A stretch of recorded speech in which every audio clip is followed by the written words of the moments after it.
Hello everyone, welcome back to my channel. तो कैसे हैं आप सब? आई होप आप सब ठीक होंगे। एंड आज हम क्लास 10 जियोग्राफी का चैप्टर नंबर 2 का नेक्स्ट सेशन स्टार्ट कर रहे हैं। अब हम पढ़ रहे हैं फ्लोरा इन इंडिया। फोना इन इंडिया हम पिछले चैप्टर में पढ़ के आए हैं, अब पढ़ेंगे। सॉरी, क्या हो गया भाई? फ्लोरा इन इंडिया क्या पढ़ेंगे अब हम? फ्लोरा इन इंडिया स्टार्ट करते हैं। सबसे पहले तो आप सबको पता ही है कि फ्लोरा का मतलब क्या होता है। फ्लोरा का मतलब किस किस को पता है? फ्लोरा का मतलब किस किस को पता है? प्लांट्स। मेनली क्या होता है? प्लांट्स। फ्लोरा का मतलब मेनली होता है प्लांट्स, राइट। फ्लोरा का मतलब मेनली क्या होता है? प्लांट्स होता है, ठीक है। अब फ्लोरा ऑफ इंडिया, जो फ्लोरा है इंडिया का, flora of India is one of the richest in the world. अब जो इंडिया का फ्लोरा है वो वर्ल्ड में रिचेस्ट है। मतलब सबसे ज़्यादा फ्लोरा किस में पाए जाते हैं? इंडिया में पाए जाते हैं, ठीक है। अरे भाई, ये क्या हो रहा है आज? इसमें बोर्ड में दिक्कत आ गई है शायद कुछ, ठीक है। अब देखो, due to wide range of climate, किसकी वाइड रेंज की वजह से फ्लोरा इन इंडिया ज़्यादा क्यों पाए जाते हैं? वर्ल्ड के रिचेस्ट वर्ल्ड में इंडिया क्यों है, क्यों पाए जाते हैं? क्योंकि वाइड रेंज है, यहाँ पे अच्छी रेंज है। किसकी? क्लाइमेट की, टोपोलॉजी की, हैबिटेट है कंट्री में अच्छा। There are estimated over 16,000 species है फ्लावरिंग प्लांट की इंडिया में। इंडिया में जो फ्लावरिंग प्लांट है, जो फ्लावर प्रोड्यूस करते हैं, जो फ्लावर उगते हैं जिन प्लांट पे, उसकी कम से कम 16,000 स्पीसीज़ हैं। कितनी स्पीसीज़ हैं? 16,000, 16,000 स्पीसीज़ हैं इंडिया में सिर्फ। वर्ल्ड में तो क्या पता कितनी सारी हों। एंड 6-7% है ये किसका?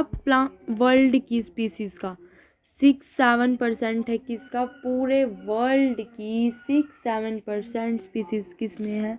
इंडिया में है, ठीक है। India is a home to more than 45,000 species of plants. अब फ्लावरिंग प्लांट्स की कितनी स्पीसीज थी?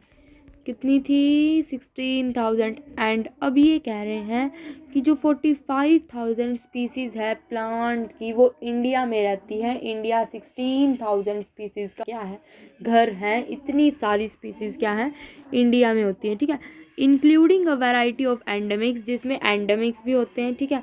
The use of plants as a source of medicine has been a integral part of life in India. अब जो India में लोग क्या करते हैं? प्लांट्स को मेडिसिन की तरह भी यूज़ करते हैं। एंड ये एक इम्पोर्टेंट पार्ट है प्लांट्स का इंडिया में मेडिसिन के तौर पे यूज़ करना।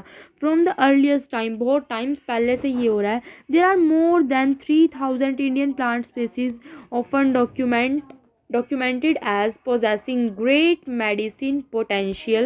यहाँ पे पोटेंशियल है। देन है इंडिया इज डिवाइडेड इनटू, देखो, India is divided into 8 main floristic regions, ठीक है। अभी ये क्या कह रहे हैं कि जो भाई इंडिया है उसके कम से कम 3,000 से भी ज़्यादा स्पीसीज़ क्या है? मेडिसिन के तौर पे डॉक्यूमेंट की गई हैं भाई कि ये इंडिया में मेडिसिन के लिए काम आती हैं। एंड ये कह रहे हैं India is divided into 8 main floristic regions की। इंडिया जो है वो 8 मेन फ्लोरेस्टिक रीजन्स में क्या है? डिवाइड है। लेकिन उनको पढ़ने की हमें ज़रूरत नहीं है। ये वेस्टर्न्स भी वैसे ही लिखा गया इधर, उसको पढ़ने की ज़रूरत नहीं है। बस इतना ही, इतना ज़्यादा भी नहीं दे रखा वैसे एनसीईआरटी में, बस मैंने बता दी क्योंकि बोर्ड वाला क्वेश्चन कहीं से भी पूछ सकता है। तो ये था flora in India. Let's move on to our next topic. तो देखो नेक्स्ट टॉपिक क्या है कि जो फ्लोरा एंड फोरा क्या हो रहा है, मतलब उसके साथ वो कम होता जा रहा है, ये पढ़ेंगे अब हम। These diverse flora and fauna are so well integrated in our daily life that we take these for granted by us. ये कह रहे हैं कि भाई जो डाइवर्स मतलब जो ये फैले हुए फ्लोरा एंड फोना है, ये हमारी डेली लाइफ में भी एक बहुत बड़ा रोल प्ले करते हैं, हम इनको डेली ग्रांट करते हैं। Lately they have been under great stress, लेकिन अब ये किसके अंदर है, ग्रेट स्ट्रेस के अंदर है, mainly due to our insensitivity to our environment. किसकी वजह से, जो हमारी इनसेंसिटिविटी है हमारे इन्वायरमेंट की तरफ, यानी हम अपने फ्लोरा एंड फोना को बचाने की कोशिश नहीं कर रहे हैं, हम बिल्कुल इनसेंसिटिव होते जा रहे हैं अपनी इन्वायरमेंट की तरफ। ठीक है, at least 10% of India recorded with flora and fauna are on threatened list. यहाँ पे थ्रेटेंड लिस्ट लिखा हुआ है। ठीक है, बिल्कुल ही ढक गया। ये कह रहे हैं कि थोड़ा बड़ा कर लेते हो इसको, हाँ ठीक है। एट लीस्ट जो 10% है इंडिया की, वो रिकॉर्ड की गई है कि जो फ्लोरा एंड फोना है ना इंडिया में 10%, कितने परसेंट, 10% किस पे है, थ्रेटेंड लिस्ट पे है, मतलब कि जो ख़त्म होने वाले हैं। ठीक है, तो ये था भाई इंडिया में फ्लोरा एंड फोना कम क्यों हो रहे हैं, कितने परसेंट हो रहे हैं। Let's move on to our next topic, and अपना नेक्स्ट टॉपिक है अमंग द लार्जर एनिमल्स। ये कुछ फ्लोरा एंड फोना के बारे में ही है। क्या कह रहे हैं, among the larger animals species in India, animals in India, जो बड़े बड़े एनिमल हैं इंडिया के, 79 स्पीसीज हैं मैमल्स की, किसकी, 79 स्पीसीज किसकी हैं, मैमल्स की, 44 स्पीसीज हैं बर्ड की, 15 स्पीसीज है रेप्टाइल्स की, एंड जो 3 स्पीसीज हैं किसकी, एम्फीबियंस की, वो क्या है, थ्रेट एंड यानी खतरे में है, किसमें है, खतरे में है। जो 44 स्पीसीज बर्ड की, 79 स्पीसीज मैमल्स की, 15 स्पीसीज रेप्टाइल्स की, 3 स्पीसीज एम्फीबियंस की, किसमें है, खतरे में है। Nearly 15,000 plant species are considered endangered. Flowering plant and vertebrate animals have recently become extinct at the rate of estimated to be 50 to 100 times the average expected natural। ठीक है, ये क्या कह रहे हैं कि जो 15,000 स्पीसीज़ हैं प्लांट्स की, वो भी खतरे में मानी जा रही है। भाई एक दो स्पीसीज़ रहती हैं, ख़त्म होने वाली हैं बिल्कुल। फ्लावरिंग प्लांट हैं, जो एनिमल्स हैं, वो एक्सटिंक्ट होते जा रहे हैं धीरे धीरे, और 50 to 100 times the average expected natural. तो ये थी भाई कितनी स्पीसीज क्या हमारी खतरे में है, ये सब उसके बारे में था। Let's move on to our next topic, and our next topic forest start हो रहा है अभी। यहाँ पे फॉरेस्ट के बारे में नेक्स्ट टॉपिक, फॉरेस्ट के बारे में क्या है, वैनिशिंग फॉरेस्ट। जो फॉरेस्ट धीरे धीरे क्या होते जा रहे हैं, साफ होते जा रहे हैं, वैनिश होते जा रहे हैं, ख़त्म होते जा रहे हैं। The forest covered the country is estimated to be, हमारी कंट्री में फॉरेस्ट ने कितना कवर कर रखा है, 637, ये इतना स्क्वायर किलोमीटर क्या कर रखा है हमारी कंट्री में फॉरेस्ट ने कवर कर रखा है।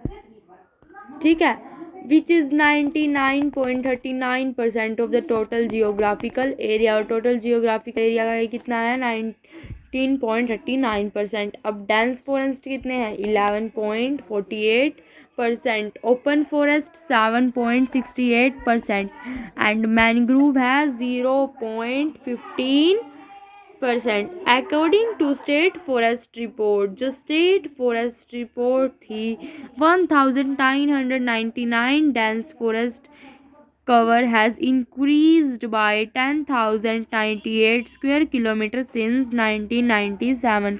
अब ये कह रहे हैं कि जो स्टेट फॉरेस्ट रिपोर्ट थी 1999 की, उसके अकॉर्डिंग जो डेंस फॉरेस्ट कवर, उसका जो डेंस फॉरेस्ट का एरिया है वो कितना इंक्रीज हुआ है, 10.98 स्क्वायर किलोमीटर। कब से, 1997 से। The increase is due to plantation by different agencies and also report does not differentiate between natural forest plantation, therefore these forest fail to deliver the accurate information. और ये accurate information भी नहीं deliver कर पाते, और ये किसकी वजह से यूज़ हुआ है, इंक्रीज़ हुआ है, क्योंकि जो डिफरेंट एजेंसीज़ हैं वो काम कर रही हैं फॉरेस्ट का एरिया इंक्रीज़ करने में। क्योंकि हमने आपने पढ़ा होगा फर्स्ट चैप्टर में कि 33% क्या होना चाहिए एक कंट्री में, फॉरेस्ट एरिया होना चाहिए, जब वो कंट्री बिल्कुल साफ स्वच्छ मानी जाती है। Let's move on to our next topic, ये देख लो, मैंने पूरा रफ कर दिया, अगर आपको लिखना हो तो लिख सकते हो आप वीडियो को पॉज करके। अब आता है different categories of existing plant and animal species. अब ये कह रहे हैं जो हमारी कंट्री में अभी एग्जिस्ट कर रहे हैं प्लांट एंड एनिमल स्पीसीज, उनकी डिफरेंट कैटेगरीज क्या है। नॉर्मल स्पीसीज है अभी हमारी कंट्री में, एंडेजर्ड स्पीसीज है, वल्नरेबल स्पीसीज है, रेयर स्पीसीज है, endemic species and extinct species है। ये तो पता ही है हमें भाई। Let's move on to our next topic. Factors causing depletion of flora and fauna. अब कौन से फैक्टर हैं जो फ्लोरा एंड फोना की डिप्लेशन कर रहे हैं, देखते हैं अभी। देखो, factor causing flora and fauna depletion. The greatest damage inflicted on Indian forest was by colonial period due to expansion of railways, commercial and scientific forestry and mining activities. अब जो इंडिया में greatest damage किसकी वजह से हो रही है, किसकी वजह से हो रही है, जो कॉलोनियल पीरियड था उसकी वजह से एक्सपेंशन, कितनी सारी रेलवेज बन चुकी हैं, साइंटिफिक फॉरेस्ट्री हो रही है, कमर्शियल फॉरेस्ट्री हो रही है एंड माइनिंग एक्टिविटीज़ हो रही है। ठीक है, अब क्या है, एग्रीकल्चर एक्सपेंशन। अब जो एग्रीकल्चर की एक्सपेंशन है, one of the most cause of depletion of resources.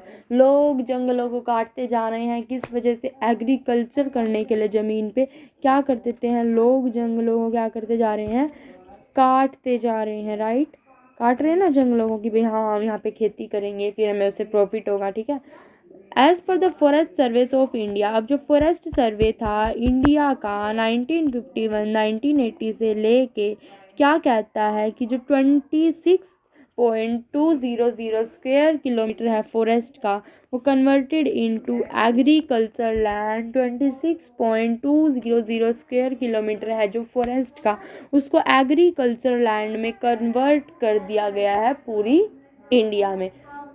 तो ये थी जिसकी वजह से फ्लोरा एंड फोना डिप्लेशन हो रहा है, वो कम हो रहे हैं, खतरे में पड़ रही हैं।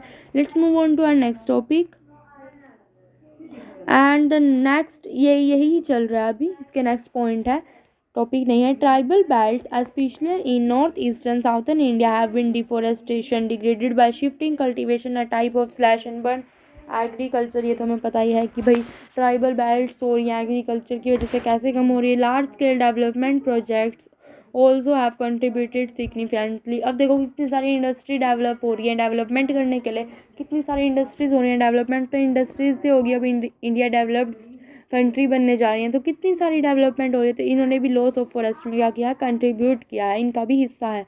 1951 से ओवर 5000 स्क्वायर किलोमीटर फॉरेस्ट है वो रिवर वैली के प्रोजेक्ट्स के लिए क्लियर कर दिया गया है, ख़त्म कर दिया गया है।